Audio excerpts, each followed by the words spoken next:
Tonight on Newsbeat.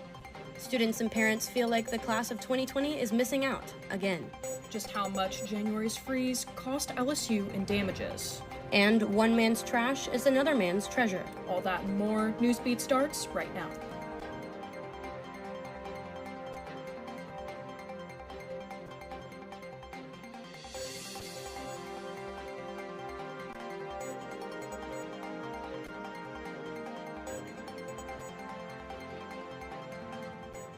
Good evening, Tigers, and welcome to Tuesday Newsbeat. I'm Erin Rogers. And I'm Georgia Peck. Thanks for joining us. Governor Landry signed into law 11 bills passed by the legislature during the recent special session. Among the bills signed were Senate Bill 1, allowing for permitless concealed carry, also known as constitutional carry. Senate Bill 5, restricting the availability of parole, and House Bill 6, which allows for capital punishment by electrocution and nitrogen hypoxia. These controversial bills passed quickly in the Republican-controlled legislature. In his statement during the signing ceremony, Landry said that this legislation will bring justice for crime victims and support police officers. These new laws will take effect on August 1st. Graduation season is coming up, which means it's time for graduates to start taking pictures in their caps and gowns. But this year's graduates might be out of luck with snapping pics at one of the most iconic spots on campus. Reporter Morgan Charles is live in front of Tiger Stadium to tell us more. Students are angry and social media is blowing up. I'm currently standing on the ramp of the PMAC where thousands of LSU students have taken pictures to commemorate their final moments at LSU. But as you can see behind me, there's nothing but an empty frame where there's usually a few purple and gold letters you can't miss. This comes as LSU Athletics begins their renovation to Tiger Stadium to celebrate its 100th birthday, with one of them being a brand new video board in the north end zone. Students were originally excited about the new additions to the stadium before the construction began to interfere with graduation pictures that had been planned months in advance. Many parents feel the same. Kids that were snubbed in high school due to COVID-19 are being snubbed yet again. This stress has even extended to Baton Rouge photographers, as some have been asked if they can edit the LSU sign into photos, but aren't capable. While there are other iconic spots available on campus to take pictures, many feel that it doesn't take away from the shock this construction has brought on. I just wish that there was some email or some notifications for all the photographers. I have photographer friends in Baton Rouge, and I just wish that there was some email letting us know that it was coming down so we could plan in advance. We reached out to LSU Athletics, but they have yet to release a statement on when the new renovation will be complete, but we hope to see its new and improved version soon. And yet another exciting season for LSU Women's Basketball. A number of their players brought in recognition for their efforts this past season. Angel Reese led the way with SEC Player of the Year honors, along with All SEC First Team and SEC All Defensive Team. Michaela Williams took home SEC Freshman of the Year and was featured on the All-Freshman team with Aaliyah Del Razio.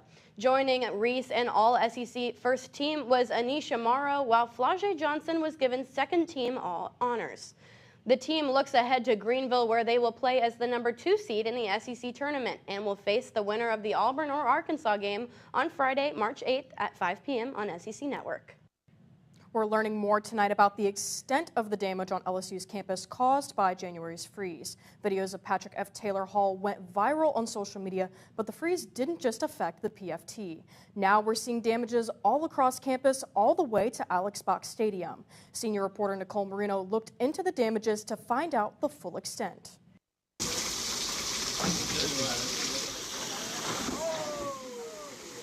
Water falling through the ceiling and students treading through ankle-high water just to get to class. At the time, LSU said Patrick F. Taylor was the only building damaged during the freeze and that it would cost the school just under $40,000. But when LSU replied to our open records request, the amount of work it said was being done would total to $1.6 million.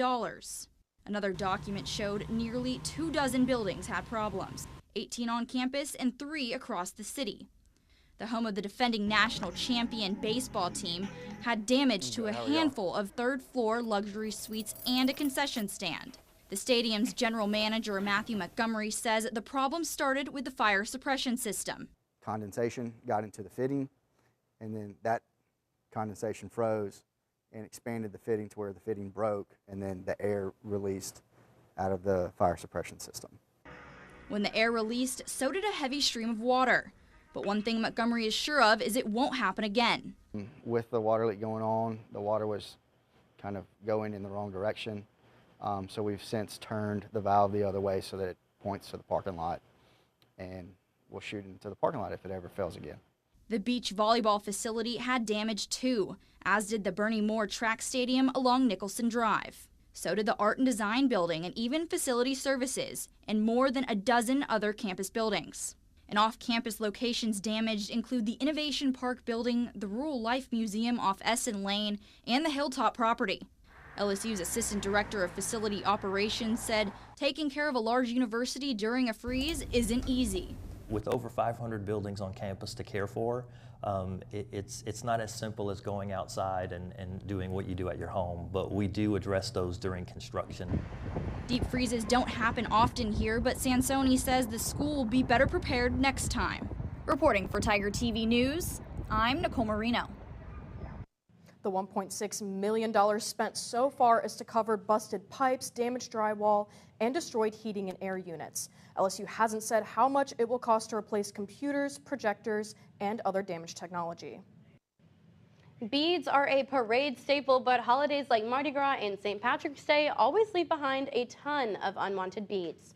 I found out how one LSU student is working on a solution for this party pollution with a creative new concept. When you're catching them, you really don't look at them too much.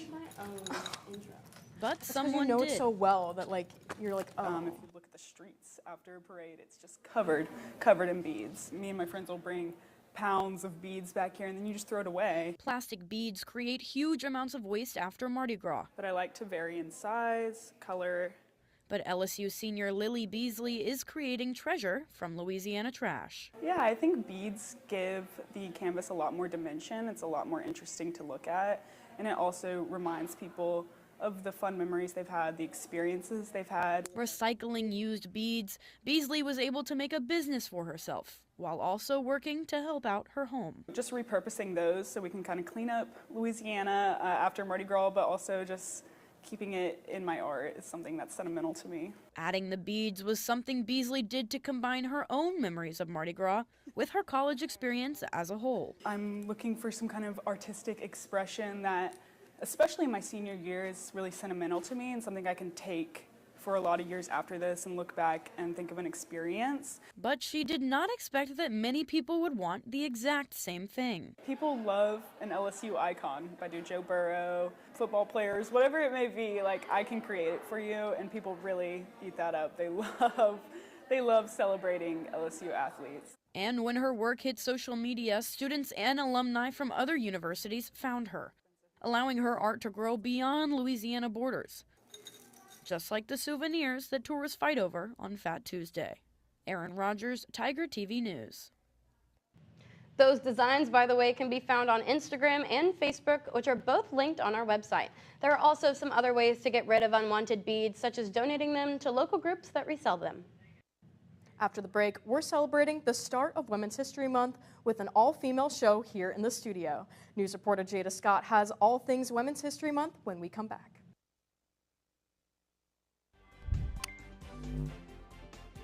We're Tiger TV, LSU student-run broadcast news station. We're bringing you 4 newscasts a week, covering all things LSU.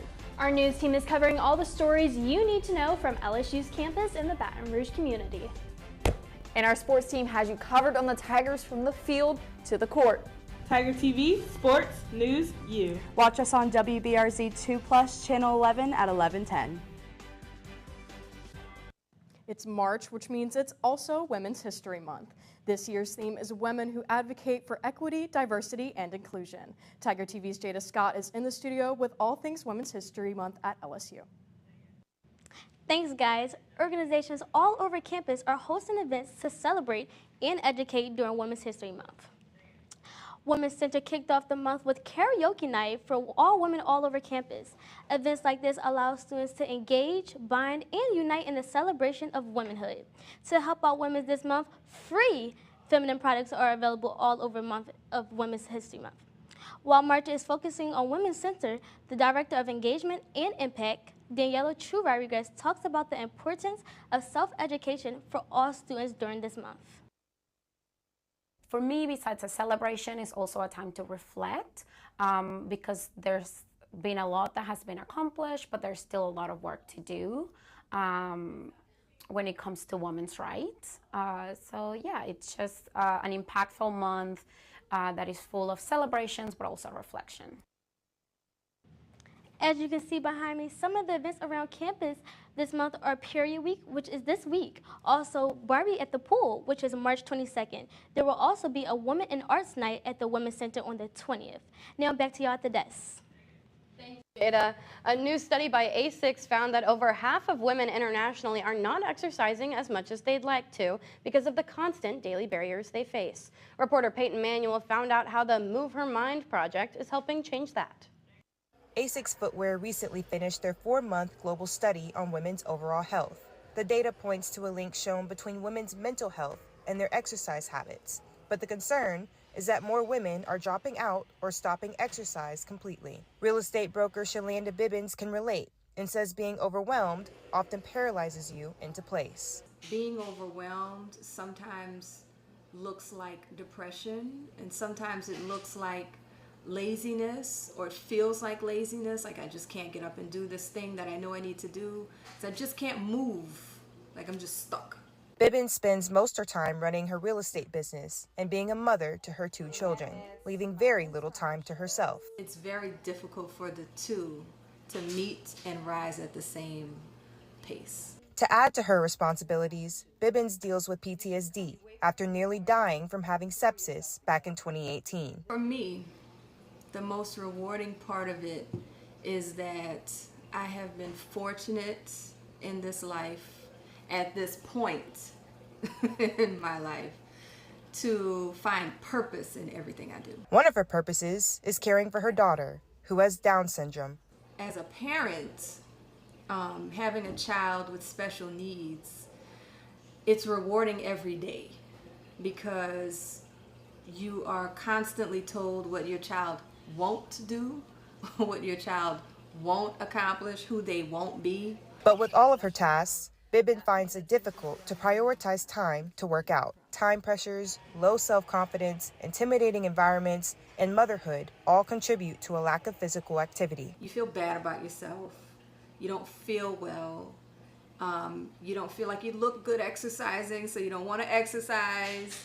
You don't feel like it's making a difference. But thanks to the Move Her Mind project, Bibbins and many other women have been able to share their stories on their struggles and how to keep moving by just the click of a button. It's very easy to go through many days consecutively and not think about yourself at all. And once you start thinking about yourself, then you're reminded, well, I do care how I look. The end goal for Bibbins is to normalize making more time for her physical health, something she hopes all women can achieve. For Tiger TV, Peyton Manuel. All results from the study were anonymous and are currently being considered for academic publishing. Coming up, your next classmate may have 4 legs and a wagging tail. Find out more when we come back.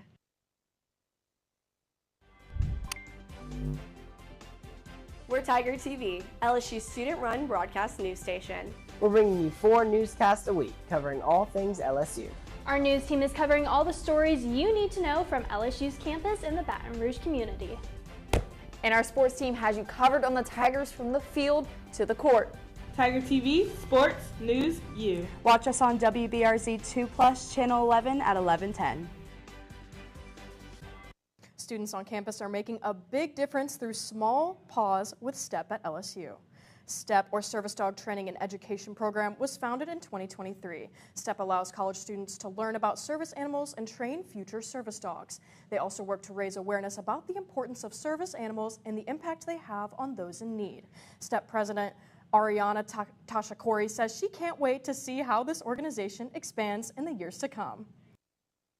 I'm really just excited to be walking around campus one day and see 5, 6 puppies walking around. I want to have a big community of puppy raisers and a big community within our club. That's all the time we have for tonight's Newsbeat. I'm Georgia Peck. And I'm Erin Rogers. Have a great night, Tigers.